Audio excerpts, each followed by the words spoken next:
Hello students, today we'll be completing chapter 1 Science Standard 9. Okay, today we'll be discussing about evaporation first. अब evaporation क्या होता है? अपन को ये बात पता है जो भी पार्टिकल्स ऑफ मैटर होते हैं वो कॉन्स्टेंटली मूव करते हैं, वो एक फिक्स पोजीशन पे नहीं रहते, वो कॉन्स्टेंटली अपनी जगह पे मूवमेंट करते रहते हैं। अब कोई भी स्टेट ऑफ मैटर में, B it solid, B it liquid, B it gases, कोई भी स्टेट ऑफ मैटर में जो पार्टिकल्स ऑफ मैटर उसमें अलग अलग काइनेटिक एनर्जी होती है। कुछ पार्टिकल्स में ज्यादा काइनेटिक एनर्जी, कुछ पार्टिकल्स में कम काइनेटिक एनर्जी। तो जो भी अलग अलग स्टेट्स है उसके जो पार्टिकल्स है उसमें डिफरेंट डिफरेंट काइनेटिक एनर्जी होती है। अब जब हम एक लिक्विड को हीट कर रहे हैं तो जो भी सरफेस पे, जो लिक्विड के सरफेस पे पार्टिकल्स होते हैं ना, वो जो सरफेस पार्टिकल्स होते हैं वो उनकी काइनेटिक एनर्जी बहुत ज्यादा हो जाती है। उनकी काइनेटिक एनर्जी बहुत ज्यादा होने के कारण वो बहुत तेजी से वाइब्रेट करते हैं। उनकी काइनेटिक एनर्जी इतनी ज्यादा हो जाती है कि जो ऊपर वाले, जो सरफेस के अलावा वाले पार्टिकल्स हैं, वो उनका जो भी फोर्स ऑफ अट्रैक्शन है उनको अलग कर देते हैं और अलग करते करते उनको गैस में कन्वर्ट कर लेते हैं। और ये जो पूरा प्रोसेस है वो इवेपोरेशन होता है। इवेपोरेशन बेसिकली क्या होता है? एक लिक्विड गैसेस में कन्वर्ट हो जाए, एक लिक्विड गैस में कन्वर्ट हो जाए eight any temperature below is boiling point. उसके बॉइलिंग पॉइंट पहुंचे उससे पहले कोई भी टेम्परेचर पे जब एक लिक्विड गैस में कन्वर्ट हो जाता है उसको बोलते हैं अपन इवेपोरेशन। इवेपोरेशन का कंसेप्ट वापस में क्लियर करवा रही हूँ। सबसे पहले मैंने आपको ये बात बोली, जो कि पार्टिकल्स ऑफ मैटर है वो अपनी पोजिशन पे फिक्स नहीं रहते, वो मूव होते रहते हैं। अब सॉलिड हो, लिक्विड हो कि गैसेस हो, इन तीनों के जो पार्टिकल्स है ना उसमें अलग अलग काइनेटिक एनर्जी होती है। कुछ पार्टिकल्स में ज्यादा काइनेटिक एनर्जी, उस किसी में कम होती है, different amount of kinetic energy होती है। अब जब एक लिक्विड को आप हीट कर रहे हो तो जो लिक्विड के सरफेस पे जो पार्टिकल्स है उनमें ज्यादा काइनेटिक एनर्जी आ जाएगी और वो एकदम अपने काइनेटिक एनर्जी से तेजी से मूव करके अपनी इतनी हाई काइनेटिक एनर्जी से जो दूसरे पार्टिकल्स है उनका जो फोर्स ऑफ अट्रैक्शन है उनको तोड़ देंगे और वो दूर चले जाएंगे और किसमें कन्वर्ट हो जाएंगे? गैसेस में कन्वर्ट हो जाएंगे। क्लियर? तो ये जो पूरा फेनोमेनन होता है जहाँ पे लिक्विड कन्वर्ट हो जाता है गैस में any temperature below is boiling point, उसके बॉइलिंग पॉइंट से नीचे कोई भी टेम्परेचर में उसको बोलते हैं इवेपोरेशन। क्लियर? एक बार बोर्ड पे ध्यान दो। अपन इवेपोरेशन पढ़ रहे हैं। We know that particles of matter always moving and never at rest. Particles of matter हमेशा मूव करते रहते हैं, they are never at rest. At given temperature, मतलब कोई भी टेम्परेचर पे, gas, liquid, solid, these particles with different amount of kinetic energy, अलग अलग अमाउंट ऑफ काइनेटिक एनर्जी होती है। लिक्विड में क्या होता है? Small fraction of particles at the bottom, मतलब लिक्विड में कुछ पार्टिकल्स होते हैं बॉटम में, have a higher kinetic energy. उनकी काइनेटिक एनर्जी कैसी होती है? ज्यादा होती है। एंड आर एबल, उनकी काइनेटिक एनर्जी इतनी ज्यादा होती है that they are able to break the force of attraction of other particles. उनकी इतनी हाई काइनेटिक एनर्जी से they are able to break the force of attraction of other particles और उनको वेपर में कन्वर्ट कर लेते हैं। देखो इंपॉर्टेंट है, क्या बोला है? लिक्विड में small fraction of particles at bottom have higher kinetic energy. Liquid के अंदर बॉटम में कुछ पार्टिकल्स ऑफ मैटर होते हैं जिनकी काइनेटिक एनर्जी बहुत ज्यादा होती है and are able to break the force of attraction of other particles, और वो खुद की काइनेटिक एनर्जी की मदद से दूसरे पार्टिकल्स का जो फोर्स ऑफ अट्रैक्शन है उसको भी ब्रेक कर लेते हैं और कन्वर्ट हो जाते हैं and gate converted into vapour. Clear? अब ये बहुत इंपॉर्टेंट है। What is evaporation definition?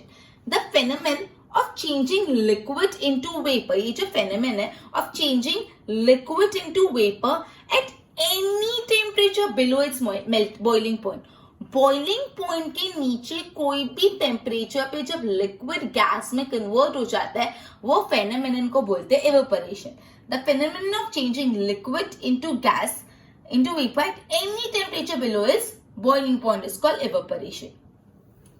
I hope इतना क्लियर हुआ। यहाँ पे सबसे इंपॉर्टेंट जो पॉइंट था वो ये था कि जो लिक्विड्स होते हैं, लिक्विड्स के जो पार्टिकल्स सरफेस पे, बॉटम पे होते हैं, उनमें से कुछ पार्टिकल्स में बहुत हाई काइनेटिक एनर्जी आ जाती है और वो अपनी काइनेटिक एनर्जी से दूसरे पार्टिकल्स का फोर्स ऑफ अट्रैक्शन ब्रेक कर लेते हैं, उनको वेपर में कन्वर्ट कर लेते हैं। और दूसरा यहाँ पे जो इंपॉर्टेंट पॉइंट ये था, ये जो पूरा process of converting liquid into vapour eight any temperature below is boiling point, उसको बोलते हैं इवेपोरेशन। आई होप इतना क्लियर हुआ। एक बार इसके नोट्स बना लो।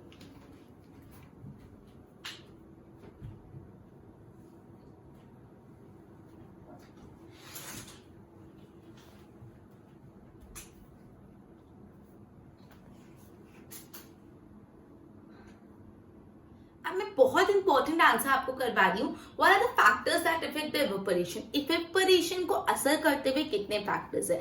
इवेपोरेशन को असर करते हुए 4 फैक्टर्स है। आंसर बहुत इंपॉर्टेंट है, बहुत प्रैक्टिकल है टू अंडरस्टैंड। क्लियर?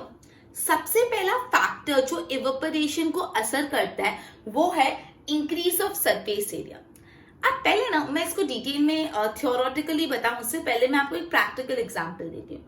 आप जब भी कपड़े सुखाते हैं, कपड़े को ड्राई करने रखते हैं, तो जब जैसे कपड़े सुखाते हैं अपन ज्यादा फैला के कपड़े डालते हैं बाहर बालकनी पे। फैला के कपड़े क्यों डालते हैं? अगर अपन बहुत कंजस्टेड कपड़े डालेंगे तो क्या होगा, जल्दी सूखेंगे नहीं, लेकिन अगर फैला फैला के कपड़े डालेंगे तो वो जल्दी सूख जाएंगे। इसका मतलब क्या हुआ, इवेपोरेशन कब ज्यादा होगा, मतलब इवेपोरेशन जो लिक्विड था, पानी था आपके कपड़ों में, जो थोड़ा बहुत लिक्विड था वो पूरा उड़ गया, मतलब वो गैस में कन्वर्ट हो गया और आपका कपड़ा ड्राई हो गया, राइट। कब ड्राई होगा? जब आप उसको ज्यादा फैला के रखोगे, मतलब जब उसका सरफेस एरिया ज्यादा होगा तो आपका जो इवेपोरेशन है वो फास्टर होगा। ठीक है, तो सिंपल एग्जांपल से समझ आए, जब भी सरफेस एरिया ज्यादा होगा तो इवेपोरेशन ज्यादा होगा। अपन ने पढ़ा इवेपोरेशन एक सरफेस फेनोमेनन है। सरफेस फेनोमेनन क्यों सरफेस फेनोमेनन है? बिकॉज अपन ने पढ़ा इवेपोरेशन में जो लिक्विड के सरफेस पे पार्टिकल्स होते हैं, दे gain more kinetic energy and convert the other particles and break the force of other particles and convert them into gases। तो बेसिकली सबसे पहले जो इवेपोरेशन सरफेस के पार्टिकल से स्टार्ट होते हैं, इसलिए इवेपोरेशन को कैसा फेनोमेनन बोला है? Surface phenomenon. अब बोला है अगर सरफेस एरिया ज्यादा तो इवेपोरेशन ज्यादा, अगर सरफेस एरिया कम तो इवेपोरेशन भी कम। और ये मैंने आप लोग को एक एग्जांपल के वाया समझाया कि जैसे अपन कपड़े सुखाने डालते हैं, तो अगर कपड़े फैला के डालते हैं तो जल्दी सूख जाते हैं, मतलब उनमें से पानी ज्यादा जल्दी इवेपोरेट होकर गैसेस में कन्वर्ट हो जाता है, क्योंकि एरिया ज्यादा है। तो जितना ज्यादा एरिया उतना इवेपोरेशन फास्ट। क्लियर? और अगर कंजस्टेड वे में डालेंगे तो इवेपोरेशन जल्दी नहीं होगा, कपड़े सूखेंगे नहीं, पानी उड़ेगा नहीं, पानी गैस में नहीं कन्वर्ट हो पाएगा। Is it clear? तो इवेपोरेशन कब ज्यादा होगा? जब सरफेस एरिया ज्यादा होगा। दूसरा फैक्टर है इंक्रीज इन टेम्परेचर। एकदम सिंपल है, अगर टेम्परेचर बढ़ा तो इवेपोरेशन फास्टर हुआ ना। अगर आप पानी मतलब लिक्विड को हीट कर रहे हो, तो अगर आप ज्यादा टेम्परेचर उसको दे रहे हो तो वो ज्यादा जल्दी इवेपोरेट होगा, राइट। चलो सिंपल एग्जांपल, वापस आप कपड़े सुखाने डाल रहे हो, अगर बहुत तेज धूप है तो कपड़े ज्यादा जल्दी सूख जाते हैं ना। क्यों? ज्यादा धूप है, मतलब ज्यादा टेम्परेचर कपड़ों को मिल रहा है और उसमें से जो पानी है वो गैस में कन्वर्ट हो जा रहा है, राइट। तो जितना ज्यादा टेम्परेचर उतना ज्यादा जल्दी इवेपोरेशन होगा, मतलब उतना ज्यादा जल्दी लिक्विड जो है वो गैस में कन्वर्ट हो जाएगा। टेम्परेचर ज्यादा तो इवेपोरेशन ज्यादा। पहला अपन ने पढ़ा अगर सरफेस एरिया ज्यादा तो इवेपोरेशन ज्यादा, फिर दूसरा पढ़ा टेम्परेचर ज्यादा तो इवेपोरेशन ज्यादा। और इसका एग्जांपल भी बहुत पढ़ा, कपड़े सुखाने अगर फैला के डालोगे तो ज्यादा जल्दी सूख जाएंगे, बिकॉज सरफेस एरिया ज्यादा हो गया, और कपड़े जल्दी सूखेंगे अगर धूप तेज होगी, मतलब अगर टेम्परेचर ज्यादा होगा। क्लियर? ये 2 पॉइंट एक बार बोर्ड पे ध्यान दो। अपन पढ़ रहे factors affecting evaporation. Important answer, पहला इंक्रीज ऑफ सरफेस एरिया। अगर सरफेस एरिया ज्यादा होगा तो इवेपोरेशन ज्यादा। इवेपोरेशन एक सरफेस फेनोमेनन है। अपन ने पढ़ा था boiling is a dash process, boiling is a bulk phenomenon. Boiling कैसा प्रोसेस है? बल्क। इवेपोरेशन कैसा फेनोमेनन है? Surface phenomenon. Surface area is increase, the rate of evaporation is increasing. अगर सरफेस एरिया ज्यादा तो द रेट ऑफ इवेपोरेशन भी increasing. Example, by putting clothes for the drying we spread. जब कपड़े हम सुखाने के लिए डालते हैं हम उनको स्प्रेड करते हैं। Clear? Increase in surface area, evaporation एक सरफेस फेनोमेनन है। सरफेस एरिया ज्यादा होगा तो रेट ऑफ इवेपोरेशन भी ज्यादा होगा। और कपड़े वाला example. Then increase of temperature, temperature increase of temperature. अगर टेम्परेचर इंक्रीज होगा, particles get more kinetic energy and to get converted into gaseous state. Simple, अगर टेम्परेचर ज्यादा होगा, टेम्परेचर ज्यादा देंगे तो जो भी लिक्विड के पार्टिकल्स हैं उनमें ज्यादा काइनेटिक एनर्जी आ जाएगी और ज्यादा जल्दी गैसियस स्टेट में कन्वर्ट हो जाएंगे। If temperature increases, particles get more kinetic energy and gate converted into gaseous state. ठीक है, अभी तक अपने 2 फैक्टर्स दैट इफेक्ट इवेपोरेशन करें, increase of surface area and other one is increase in temperature. I hope is it clear? एक बार इसके notes बनाओ।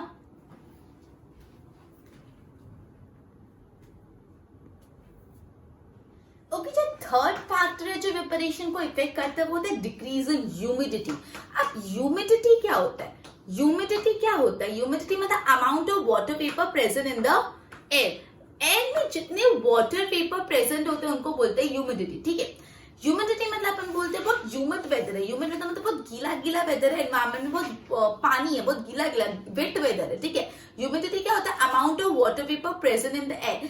Air में कितने वाटर वेपर प्रेजेंट है उसको बोलते हैं ह्यूमिडिटी। अगर ह्यूमिडिटी ज्यादा है मतलब इवेपोरेशन कम है, और ह्यूमिडिटी कम है मतलब इवेपोरेशन ज्यादा है। क्यों?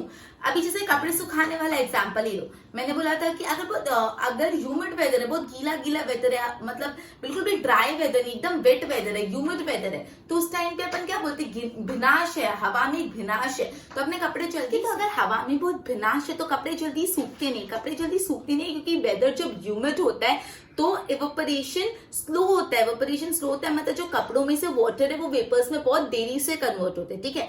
तो जब ह्यूमिडिटी हाई, इवेपोरेशन लो, और जब ह्यूमिडिटी कम होता है तो इवेपोरेशन फास्टर होता है, राइट। मतलब जब ह्यूमिडिटी ज्यादा है तो इवेपोरेशन कम होता है। तो इन शॉर्ट अगर ह्यूमिडिटी डिक्रीज हो रही तो इवेपोरेशन पे ये असर आ रहा है कि इवेपोरेशन बढ़ जा रहा है। Decrease in humidity means increase in evaporation. Humidity कम है, amount of water vapour in the air जो है वो कम है, मतलब इवेपोरेशन फास्टर होगा। फोर्थ पॉइंट है इंक्रीज इन विंड स्पीड। अब अगर तेजी से हवा चलेगी तो कपड़े जल्दी सूखेंगे ना, सिंपल सी बात है। अगर विंडी डे मतलब बहुत तेजी से हवा चल रही, तो इवेपोरेशन फास्टर होगा। तो विंड की स्पीड अगर ज्यादा होगी तो इवेपोरेशन कैसा होगा? फास्टर होगा। बेसिकली क्या होता है, जो विंड की स्पीड बहुत ज्यादा होती है ना, तो वो जो अंदर से हवा में, एयर में वाटर वेपर्स है ना, उनको अलग करते जाते हैं। जो वाटर वेपर्स अलग हो जाते हैं तो ह्यूमिडिटी कम हो जाती है, तो ह्यूमिडिटी कम हो जाती है तो इवेपोरेशन बढ़ जाता है। ये दोनों पॉइंट एक दूसरे से रिलेटेड है, समझो। तीसरा अपन ने क्या बोला? Decrease in humidity. अगर ह्यूमिडिटी कम होगा तो इवेपोरेशन ज्यादा होगा। ह्यूमिडिटी क्या होता है? Amount of water vapour present in the air. अगर एयर में ज्यादा वाटर वेपर प्रेजेंट है तो आपका इवेपोरेशन स्लोअर होगा, और अमाउंट ऑफ वाटर वेपर अगर एयर में कम है तो आपका इवेपोरेशन फास्टर होगा, राइट। तो ह्यूमिडिटी अगर कम है तो इवेपोरेशन फास्टर होगा, राइट। फिर अपन ने पढ़ा इंक्रीज इन विंड स्पीड। अगर विंड की स्पीड बहुत ज्यादा, suppose for example windy day, तो विंडी डे पे अपन ने देखा कि कपड़े ज्यादा जल्दी सूख जाते हैं। अगर बहुत तेजी से हवा चल रही है तो कपड़े ज्यादा जल्दी सूख जाते हैं, बिकॉज जो हवा है, हवा से जो पूरा पानी होता है कपड़ों में से वो निकल जाता है और गैस में कन्वर्ट हो जाएगा। अगर विंड स्पीड ज्यादा है, तो क्या होगा? जो भी वाटर वेपर्स है इन द एयर वो अलग हो जाएंगे और इवेपोरेशन फास्टर हो जाए। क्लियर? दो पॉइंट अपन ने पढ़े, decrease in humidity and increase in wind temperature, ठीक है। बोर्ड पे ध्यान। डिक्रीज इन ह्यूमिडिटी सबसे मतलब क्या होता है? लिखा है decrease in humidity, but we should know what does the word humidity means. Humidity means amount of water vapour present in the air. कितने वाटर वेपर एयर में प्रेजेंट है? Amount of water vapour present in the air. अगर humidity high तो evaporation low, और humidity लो तो evaporation high, उल्टा relation है इसका। क्लियर? तो इसलिए मैंने लिखा है डिक्रीज इन ह्यूमिडिटी मतलब ह्यूमिडिटी कम है मतलब इवेपोरेशन ज्यादा। फिर increase in wind speed. Clothes dry faster ना विंडी डे, अपन को पता है जो कपड़े विंडी डे पे ज्यादा जल्दी ड्राई हो जाते हैं। Increase in wind speed leads that particles of water vapour in the air more far away from each other and due to amount of water vapour decreases. मतलब बोला है जब विंड स्पीड बढ़ती तो विंड स्पीड के कारण जो भी पार्टिकल्स ऑफ वाटर वेपर है वो एक दूसरे से दूर हो जाते हैं, और दूर हो जाते हैं तो वाटर वेपर कम हो जाता है, वाटर वेपर कम हो जाता है मतलब इवेपोरेशन फास्टर होता है। Clear? Decrease in humidity, increase in wind speed. Okay, तो बेसिकली अपन एक 4 फैक्टर्स पढ़े that affect the rate of evaporation. 4 factor जिससे इवेपोरेशन फास्टर होगा। पहला इंक्रीज इन 3 इंक्रीज और 1 डिक्रीज। पहला इंक्रीज इन सरफेस एरिया, दूसरा इंक्रीज इन विंड स्पीड, तीसरा इंक्रीज इन टेम्परेचर, और चौथा decrease in humidity. 3 increase 1 decrease. कौन से 3 इंक्रीज?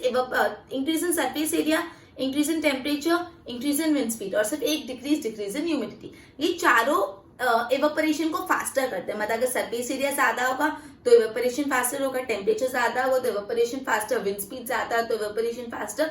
डिक्रीज इन ह्यूमिडिटी कम तो भी इवेपोरेशन फास्टर। आई होप इतना फैक्टर्स क्लियर हुए हैं। ये बहुत इंपॉर्टेंट आंसर है, एक बार इसके देखिए नोट्स बनाओ।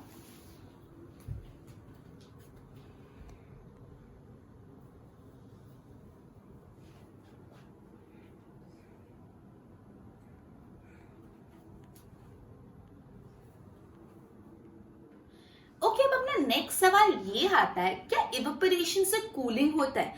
Can evaporation causes cooling? अब समझो, जब अपन एक वेसल को ओपन रख रहे हो, उस वेसल को हीट सप्लाई कर रहे हैं, तो वेसल में जो लिक्विड है वो गैस में कन्वर्ट हो जाता है, मतलब लिक्विड इवेपोरेट होता है। लिक्विड इवेपोरेट होता है, लिक्विड गैस में कन्वर्ट होता है, तो वो जो हीट है, वो जो एनर्जी है, वो कहाँ से लेते हैं? आजू बाजू से लेते हैं। आजू बाजू में थोड़ी बहुत तो गर्माहट होती है, एक तो पहले हीट तो प्रोवाइड हो रहा है, वो तो गर्म है, सिमिलरली आजू बाजू भी थोड़ी हीट होती है, तो जो सराउंडिंग से हीट होती है वो अपने में ले लेता है। इवेपोरेशन करने के टाइम लिक्विड सराउंडिंग से हीट अपने में लेता है, तो सराउंडिंग कैसे हो गई? कूलर हो गई। तो इस तरीके से इवेपोरेशन में सराउंडिंग्स कूल हो जाती है। वापस बोले, सपोज आप लिक्विड को इवेपोरेट कर रहे हो, जिस भी वेसल में आपने लिक्विड को डाला है ना, आप उसको ओपन रख रहे हो, राइट? अगर आप उसको ओपन करके इवेपोरेट करें तो जो आजू बाजू की सराउंडिंग में हीट है, वो हीट लिक्विड खुद में ले लेगा गैस में कन्वर्ट होने के लिए। लिक्विड को गैस में कन्वर्ट होने के लिए जो एनर्जी चाहिए, जो हीट चाहिए, वो आजू बाजू से ले लेगा, बिकॉज सराउंडिंग में हल्की तो गर्म होती है, थोड़ी बहुत तो गर्म होती है। तो जब वो सराउंडिंग की हीट अपने में ले लेता है, तो सराउंडिंग कैसा हो जाता है? ठंडा हो जाता है, सराउंडिंग हो जाता है कूल। तो इस तरह से हाँ, इवेपोरेशन से कूलिंग भी होती है। क्लियर? अभी दूसरी बात, अब अपने पाम पे ना नेल पेंट रिमूवर डालो, अपने पाम पे नेल पेंट रिमूवर डालो, तो थोड़े टाइम बाद नेल पेंट रिमूवर उड़ जाएगा और आपको हाथ ठंडा ठंडा लगेगा। रीजन, वापस सवाल समझो, अपने हाथ में नेल पेंट रिमूवर डालो, थोड़े टाइम में नेल पेंट रिमूवर उड़ जाएगा, मतलब इवेपोरेट हो जाएगा और हाथ ठंडा हो जाएगा। कैसे? जैसे आपने नेल पेंट रिमूवर अपने पाम पे डाला, तो आपकी पाम की जो गर्माहट थी, आपके पाम की जो हीट थी, वो नेल पेंट रिमूवर ने खुद में ले ली, मतलब वो लिक्विड ने ले लिया और वो इवेपोरेट होकर गैस में कन्वर्ट हो गया। तो जब हाथ की गर्माहट उस लिक्विड ने ले ली, तो हाथ कैसा हो गया? ठंडा। हाथ कैसा हो गया? कूल। तो पाम अपना कूल हो गया। तो इस तरीके से इवेपोरेशन से कूलिंग भी होती है। मैं वापस एक बार क्लैरिफाई करा रही हूँ, इंपॉर्टेंट है, ध्यान से सुनो। बोला है क्या इवेपोरेशन से कूलिंग होती है? तो हाँ, और दो एग्जाम्पल देके बताया। पहला ये एग्जांपल दिया कि अगर आप लिक्विड को इवेपोरेट कर रहे हो, तो लिक्विड इवेपोरेट होने के लिए जो सराउंडिंग से थोड़ी बहुत हीट है वो भी अपने में ले लेगी और फिर इवेपोरेट होने के लिए वो हीट को यूज करेगी।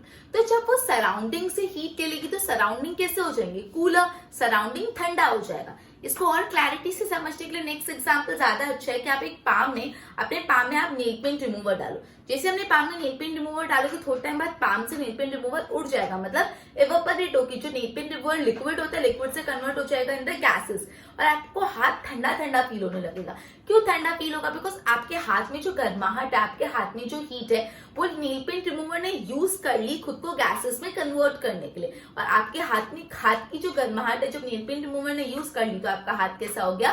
ठंडा हो गया। क्लियर कि इवेपोरेशन से कूलिंग कैसी होती है? एक बार बोर्ड पे ध्यान दो। How evaporation causes cooling? Evaporation से कूलिंग कैसे होती है? अगर आप एक ओपन वेसल में liquid keep on evaporating, open vessel में लिक्विड इवेपोरेट हो रहा है, liquid particle absorb energy from surrounding. ये जो लिक्विड के पार्टिकल्स है ना, आजू बाजू की सराउंडिंग से पूरी की पूरी एनर्जी एब्सॉर्ब कर लेते हैं। Absorption of energy from surrounding, अब जब वो एनर्जी सराउंडिंग से एब्सॉर्ब करे तो मेक द सराउंडिंग कूल, तो सराउंडिंग तो ठंडा हो जाएगा ना। बोला है liquid particle absorb energy from surrounding, liquid के पार्टिकल सराउंडिंग से एनर्जी लेते हैं and absorption of energy from surrounding, वो सराउंडिंग से एनर्जी लेते हैं, तो सराउंडिंग कैसी हो जाती है? Cool. Make the surrounding cool. Next देखो, what happen when you put nail paint remover on your palm? देखो, particles gain energy from your palm. जो नेल पेंट रिमूवर के पार्टिकल्स है, they will gain energy from your palm, या आपके palm से या तो सराउंडिंग से, and evaporate causing the palm to cool. मतलब सिंपल, जो भी particles of nail paint remover है, it gain energy from your palm, palm से उसको एनर्जी मिलेगी या तो सराउंडिंग से एनर्जी मिलेगी, and evaporating and causes palm to cool, और इससे क्या हो जाएगा? आपका पाम ठंडा हो जाएगा। आई होप इतना क्लियर हुआ। एक बार इसको देख के अच्छे से नोट्स बना लो।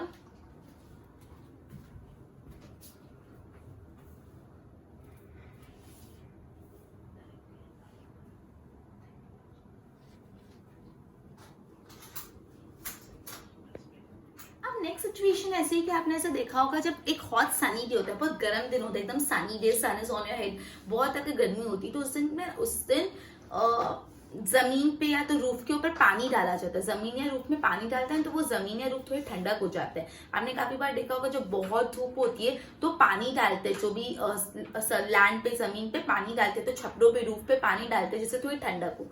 उसका क्या रीजन होता है? अब जब आपने पानी डाला तो जैसे ही वाटर को आपने एकदम हॉट सरफेस पे डाला तो जो वाटर ने जो हॉटनेस है वो अपने में ले लिया और वो कैसे हो गया, latent heat of vaporisation, latent of heat, जो भी वेपोराइजेशन की छुपी हुई हीट थी वो खुद में अब्सॉर्ब कर लिया और जो लैंड सरफेस है वो कैसा हो गया, कूलर हो गया। वापस बोला है कि आप एक हॉट सनी डे पे आप यूजुअली वाटर स्प्रिंकल करते हो ऑन रूफ या तो ऑन द रोड्स या तो ऑन द फ्लोर, तो बोला ऐसा क्यों? अब बोला है जैसे आपने वाटर स्प्रिंकल किया तो वाटर में क्या था, जैसे ही वाटर उस हॉट सरफेस के कांटेक्ट में आया तो उसमें आ गया लेटेंट हीट ऑफ वेपोराइजेशन, जो वेपोराइजेशन की लेटेंट हीट थी वो उसमें खुद ने ले ली और जो लैंड सरफेस है जो भी रूफ है उसकी हीट खुद में लेके उस लैंड सरफेस या रूफ को ठंडा कर दिया। क्लियर हुआ है फर्स्ट सिचुएशन। दूसरी सिचुएशन में ऐसा बोला कि नहीं होता है during why should you where cotton cloth in summer, summers में बोला जाता है कॉटन के कपड़े पहनो। क्यों ऐसा बोला जाता है कि समर में कॉटन के कपड़े पहनो? इतना तो आपको पता है कि इवेपोरेशन में जो भी लिक्विड के पार्टिकल्स होते हैं, जो भी सरफेस पे होते हैं पार्टिकल्स, वो सरफेस पे जो पार्टिकल्स होते हैं उनकी काइनेटिक एनर्जी ज्यादा होती है और वो दूसरे पार्टिकल्स का फोर्स ऑफ अट्रैक्शन ब्रेक करके उनको गैसेस में कन्वर्ट करते हैं, राइट। तो उसी तरह surrounding our body surface and change into vapor, heat energy equal to latent heat of vaporization is absorbed from body। अब जितना भी लेटेंट हीट ऑफ वेपोराइजेशन होता है, लेटेंट हीट ऑफ वेपोराइजेशन जो अपन ने ऑलरेडी पढ़ा, जो वाटर होता है वो लेटेंट हीट ऑफ वेपोराइजेशन अपने बॉडी में से एब्सॉर्ब कर लेता है और वो अपने बॉडी में से एब्सॉर्ब करके अपने बॉडी को ठंडा बना देता है। अपनी स्वेट करते तो अपने को अपनी बॉडी ठंडी होती है। मतलब क्या होता है यहाँ पे, जो भी वाटर होता है वो अपनी बॉडी का जो लेटेंट हीट ऑफ वेपोराइजेशन है वो खुद में अब्सॉर्ब कर लेता है और अपनी बॉडी को कैसा कर लेते हैं, ठंडा। जैसे अपन ने पढ़ा, आप रूफ पे पानी डालोगे तो पानी में आ जाएगा लेटेंट हीट ऑफ वेपोराइजेशन, मतलब पानी ने फ्लोर की गर्माहट खुद में लेके उसको ठंडा कर दिया फ्लोर को। तो उसी तरह अपनी बॉडी में से भी जो वाटर है वो लेटेंट हीट ऑफ वेपोराइजेशन खुद में लेके बॉडी को कूलर बना देगा। क्लियर? बोर्ड पे ध्यान दो। After a hot sunny day, people sprinkle water on the roof or open ground. Reason why?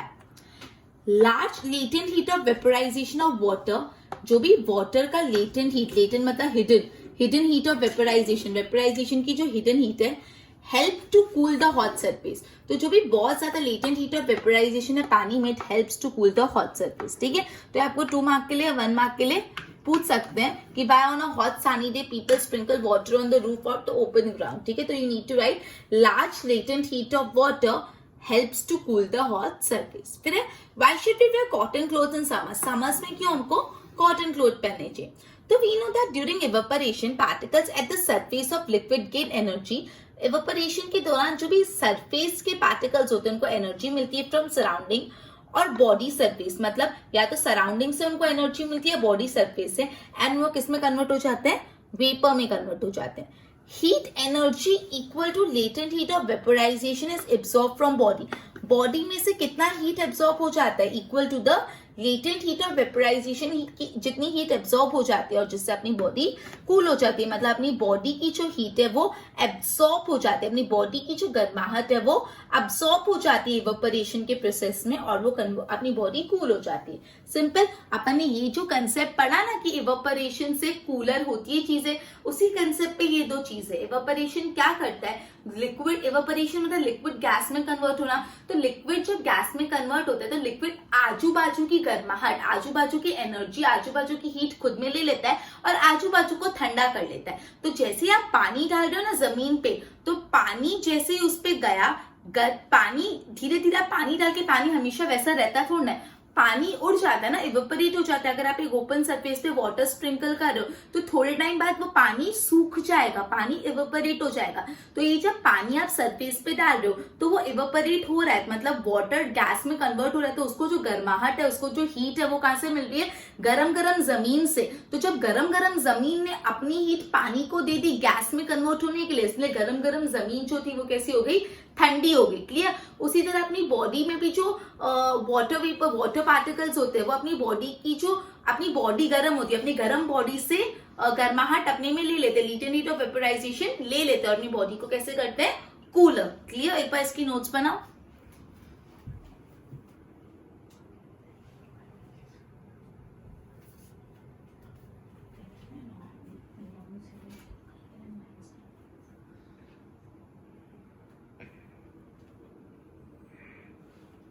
जो अपना क्वेश्चन था कि अपन को कॉटन कपड़े पहनने चाहिए समर्स में, वही कंटिन्यू करें। अपन ने क्या पढ़ा था, समर्स में कॉटन कपड़े क्यों पहनने चाहिए। पहले थोड़ा बहुत इंट्रो दिया कि एवेपोरेशन में क्या होता है, जो भी लिक्विड के पार्टिकल्स होते हैं वो सराउंडिंग से हीट एनर्जी ले लेते हैं और खुद गैस में कन्वर्ट हो जाता है और सराउंडिंग को कूलर कर लेते हैं। तो उसी तरह अपने बॉडी का जो स्वेट होता है, अपना बॉडी का जो स्वेट होता है वो अपनी बॉडी की जो गर्म पार्टिकल अपनी बॉडी से गर्माहट ले लेता है और अपनी बॉडी को ठंडा कर लेता है। अब कॉटन के कपड़े ही क्यों, क्योंकि कॉटन के कपड़े is a very good absorber of water. Cotton के कपड़े पानी इजीली एब्जॉर्ब कर लेते हैं। तो जब अपन कॉटन के कपड़े पहनते हैं तो अपनी बॉडी का स्वेट इजीली कपड़ों में आ जाता है। कॉटन उसको एब्जॉर्ब करके इवेपोरेशन के लिए रख देता है, इवेपोरेशन को एक्सपोज कर देता है और फिर इवेपोरेशन होता है और अपनी बॉडी ठंडी रहती है। अगर कॉटन के कपड़े नहीं पहनेंगे तो क्या होगा, अपने बॉडी का जो वाटर है, अपने बॉडी का जो स्वेट है उसको दूसरे कपड़े खुद में एब्जॉर्ब नहीं कर पाएंगे और जो भी स्वेट है वो बॉडी में रहेगा और अपन को एकदम चिपचिपापन लगेगा। एकदम समर्स ऑलरेडी इतनी गर्मी है, अपन आपने कॉटन का कपड़ा नहीं पहना, कोई सिंथेटिक कपड़ा पहना तो बहुत ज्यादा गर्माहट होती है, तो बहुत ज्यादा गर्माहट होती है, राइट। क्यों बहुत ज्यादा गर्माहट और चिपचिपा लगता है, बिकॉज जो अंदर स्वेट है वो अंदर रह ही रहा है, कपड़े उसको खुद में ले ही नहीं रहे। लेकिन कॉटन के कपड़े पहनोगे तो जो बॉडी का स्वेट है कॉटन अपने में वाटर एब्सॉर्ब कर लेगा और वो उसको इवेपोरेशन के लिए रख देगा। मतलब जैसे ही कपड़ों में स्वेट आए तो स्वेट इवेपोरेट हो जाएगा और अपनी बॉडी कैसी हो जाएगी, कूलर हो जाएगी, तो अपन को इतना ज्यादा चिपचिपापन नहीं लगेगा। इसलिए बोला जाता है कि कॉटन में समर्स में कॉटन के कपड़े पहनने चाहिए। क्यों पहनने चाहिए, because cotton is a very good absorber of water और कॉटन अपनी बॉडी का स्वेट एब्सॉर्ब कर लेता है और उस स्वेट को इवेपोरेशन के लिए रख देता है और अगर इवेपोरेशन होता है तो अपनी बॉडी हो जाती है कूलर। Is it clear. दूसरा, अब अगर एक बहुत ठंडा पानी लो एक ग्लास में, बहुत ठंडा पानी जब आपने ग्लास में लिया तो थोड़े टाइम बाद आप देखो कि वो पानी की ग्लास की सरफेस पे ऐसे water droplet tip tip tip होने लगते हैं। ठीक है, क्या बोला है सवाल, जब एक बहुत ही ठंडा आपने पानी लिया, ठंडा पानी लिया, एकदम आइस कोल्ड वाटर लिया, थोड़े टाइम बाद आप देखोगे कि वो ग्लास के बाहर ऐसे पानी के छींटे, पानी के ड्रॉपलेट्स आ जाते हैं। कैसे, जब एक ठंडा सा पानी या एक आइस आपने ग्लास में डाली तो आजू बाजू एनवायरमेंट में वाटर वेपर्स होते हैं। अब ये वाटर वेपर एनवायरमेंट से अगर जब ये ग्लास के सरफेस पे टच होते हैं, जब वो ग्लास के सरफेस पे टच होते हैं तो ये वाटर वेपर किस में कन्वर्ट हो जाता है, अपनी एनर्जी छोड़ के वो वाटर में कन्वर्ट हो जाता है और इसलिए वो ऐसे पानी के ड्रॉपलेट्स जैसा आपको दिखेगा। क्लियर। वापस सवाल ये है कि अगर आप एकदम ठंडा सा पानी एक ग्लास में रख रहे हो और थोड़े टाइम बाद वो ग्लास के बाहर पानी की बूंदे दिखेंगे आपको, क्यों, तो बोला जब ठंडा सा पानी हमने रखा है और आजू बाजू एनवायरमेंट वाटर वेपर होते हैं, वाटर वेपर, जब ये वाटर वेपर ऐसे ग्लास के सरफेस के कांटेक्ट में आते हैं जिसमें बहुत ठंडा पानी है तो ये वाटर वेपर अपनी एनर्जी लूज होकर कन्वर्ट हो जाते हैं लिक्विड में, लिक्विड में कन्वर्ट हो जाते हैं, मतलब वाटर ड्रॉपलेट्स में कन्वर्ट हो जाते हैं और वाटर ड्रॉपलेट्स आपको ग्लास में दिखते हैं। So clear. अब मैं लास्ट चीज मैं ये बता रही हूँ कि अभी तक तो solid liquid gases 3 state of matter, अब रिसेंटली 2 स्टेट ऑफ मैटर और डिस्कवर हुए, प्लाज्मा और Einstein condensate, Bose Einstein condensate.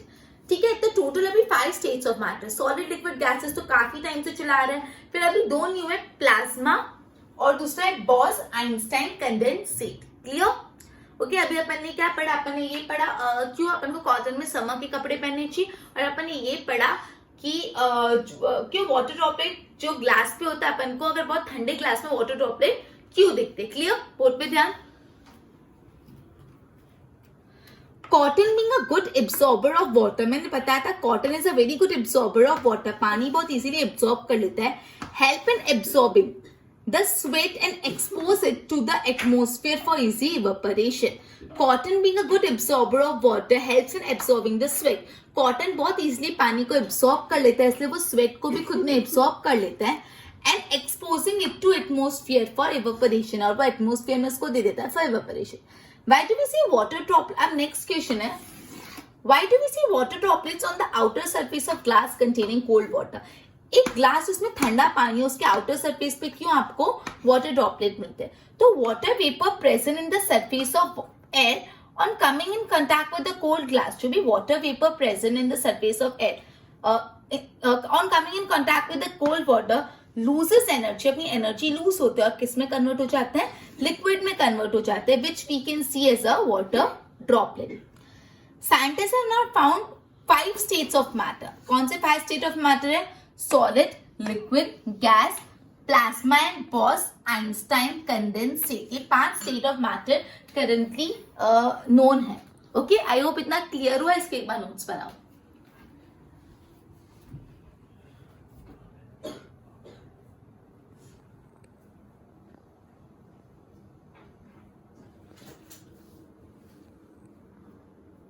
एकदम सिंपल से न्यूमेरिकल से एक बार वो देख लो, बोर्ड पे ध्यान दो. अपन को पता है केल्विन और सेल्सियस दोनों टेम्परेचर मेजर करने का यूनिट है. अगर आपको केल्विन से सेल्सियस में कन्वर्ट करना है, अगर आपको बोला है 293 kelvin and from kelvin you need to convert into Celsius, मतलब केल्विन टू सेल्सियस कन्वर्ट करते हैं ना, तो क्या करते हैं, माइनस कर लो 273. और जब सेल्सियस टू केल्विन में कन्वर्ट करते हैं ना, तो प्लस कर लो 273. सिंपल. जब केल्विन टू सेल्सियस में कन्वर्ट करे तो 273 माइनस करो, जब सेल्सियस टू केल्विन में कन्वर्ट करे तो 273 प्लस करो. तो देखो पहले 293 केल्विन, केल्विन से किसमें जाना है, सेल्सियस में, तो क्या करेंगे, माइनस. तो 293 तो क्वेश्चन में माइनस कर लो 273, ये हमेशा 273 माइनस होगा.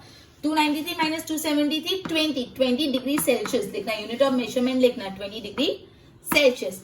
फिर 470 केल्विन को आपको कन्वर्ट करना है सेल्सियस में, तो अगेन क्या करोगे, 470 में से माइनस कर दोगे 273. तो 470 माइनस 273, तो 470 में से जब 273 क्या है तो बचा 197 क्या, डिग्री सेल्सियस. अब दूसरा सेल्सियस टू केल्विन. ठीक है, जब सेल्सियस टू केल्विन करना होता है तो क्या करते हैं, प्लस 273 कर लेते हैं. तो अगर 25 डिग्री सेल्सियस उसको केल्विन में कन्वर्ट करना है तो आप क्या करोगे, 25 में ऐड कर लोगे 273, तो 25 plus 273 gives 298 kelvin, right. 373 Celsius को अगेन केल्विन में कन्वर्ट करना है. केल्विन में कन्वर्ट करने के लिए क्या करते हैं, 273 ऐड, तो 373 plus 273 gives 646 kelvin. Simple. Celsius to kelvin minus 273, sorry Celsius to kelvin plus 273, kelvin to Celsius minus 273. Okay, इतना क्लियर हुआ. अगर आपको केल्विन टू सेल्सियस और सेल्सियस टू केल्विन कन्वर्ट करना हो तो कब प्लस माइनस 273 करना है, कब plus, kelvin to Celsius minus Celsius to kelvin plus. Clear हुआ इतनी बार. अपना पूरा चैप्टर कंप्लीट हो गया. एक बार इसके अच्छे से नोट्स बना लो.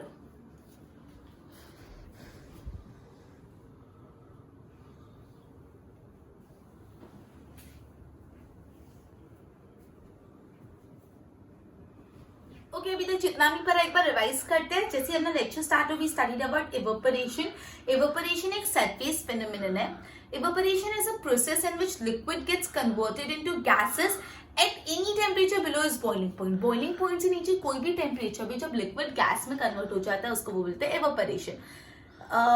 तो ऐसा बोला है, लिक्विड को जब आप हीट करें तो सरफेस पे लिक्विड के पार्टिकल्स है वो ज्यादा काइनेटिक एनर्जी गेन कर लेंगे और दूसरे पार्टिकल्स का जो फोर्स ऑफ अट्रैक्शन है उसको ब्रेक करके उनको गैसेस में कन्वर्ट कर लेंगे. फिर अपने 4 फैक्टर्स पढ़े इफेक्टिंग इवेपोरेशन. पहला, इंक्रीज इन सरफेस एरिया. अगर सरफेस एरिया ज्यादा होगा तो इवेपोरेशन ज्यादा, अगर कपड़े फैला के सुखाओगे तो इवेपोरेशन जल्दी होगा. दूसरा अपन ने पढ़ा इंक्रीज इन टेम्परेचर. अगर धूप ज्यादा होगी तो कपड़े ज्यादा जल्दी सूख जाएंगे ना, तो जब टेम्परेचर ज्यादा होगा तो evaporation would be faster. Then decrease in humidity. अगर ह्यूमिडिटी के amount of water vapour present in the air, अगर एयर में ह्यूमिडिटी बहुत ज्यादा है तो इवेपोरेशन स्लोअर होगा और ह्यूमिडिटी कम है तो इवेपोरेशन फास्टर होगा. और then increase in wind speed. अगर हवा तेजी से चलती तो ज्यादा जल्दी इवेपोरेशन होगा. 4 पढ़े. उसके बाद अपन ने पढ़ा कैन इवेपोरेशन कॉजेस कूलिंग. क्या इवेपोरेशन से कूलिंग होता है? तो अपन ने पढ़ा जब इवेपोरेशन होता है तो लिक्विड आजू बाजू की जो सराउंडिंग है उसकी हीट भी खुद भी ले लेता है, गैसेस में कन्वर्ट होने के लिए आजू बाजू को ठंडा कर देता है. अपन ने 2-3 एग्जाम्पल पढ़े. अपन ने पढ़ा जैसे बहुत अगर सानिध है तो उसमें जब आप फ्लोर पे पानी डाल रहे हो तो फ्लोर एकदम ठंडा हो जाता है. तो क्यों ऐसा करते हैं? तो जैसे आपने फ्लोर पे पानी डाला तो वो जो लिक्विड है थोड़े टाइम में गैस में कन्वर्ट हो गया. तो जो लिक्विड इवेपोरेट हुआ, लिक्विड जब सूख गया, जब गैसेस में कन्वर्ट हो गया तो लिक्विड ने इवेपोरेट होने के लिए जो ग्राउंड की गर्माहट है वो खुद में ले ली और ग्राउंड को ठंडा कर लिया, मतलब सराउंडिंग को ठंडा. फिर अब मैंने बोला अगर आपने पाम में नेल पेंट रिमूवर डाला है और जब नेल पेंट रिमूवर इवेपोरेट हो जाएगा तो पाम ठंडा फील होगा. क्यों? बिकॉज पाम जो नेल पेंट रिमूवर है उसने किससे पूरा का पूरा हीट ले लिए, पाम से ले लिया, पाम को ठंडा कर दिया. Is it clear? ओके उसके बाद अपन ने कन्वर्शन का पढ़ा, Celsius to kelvin, kelvin to Celsius. फिर अपन ने पढ़ा कि जो कॉटन के कपड़े पहनने चाहिए ड्यूरिंग समर। जो कॉटन के कपड़े होते हैं they are very good absorber of water, तो अपना जो स्वेट होता है बॉडी का कॉटन के कपड़े एब्सॉर्ब कर लेते हैं और उसको एक्सपोज करते हैं for the purpose of evaporation. Clear. फिर अपन ने पढ़ा था कि अगर एक ठंडा पानी ग्लास में डालो तो ग्लास के बाद पानी के ड्रॉपलेट्स आ जाएंगे, तो एयर में जो वाटर वेपर होता है वो जब उस ठंडे पानी के ग्लास के कांटेक्ट में आते हैं तो वाटर वेपर लिक्विड फॉर्म में कन्वर्ट हो जाते हैं। क्लियर। आई होप इतना क्लियर हुआ। आज का लेक्चर इधर ही कंप्लीट है, इसके नोट्स बनाओ।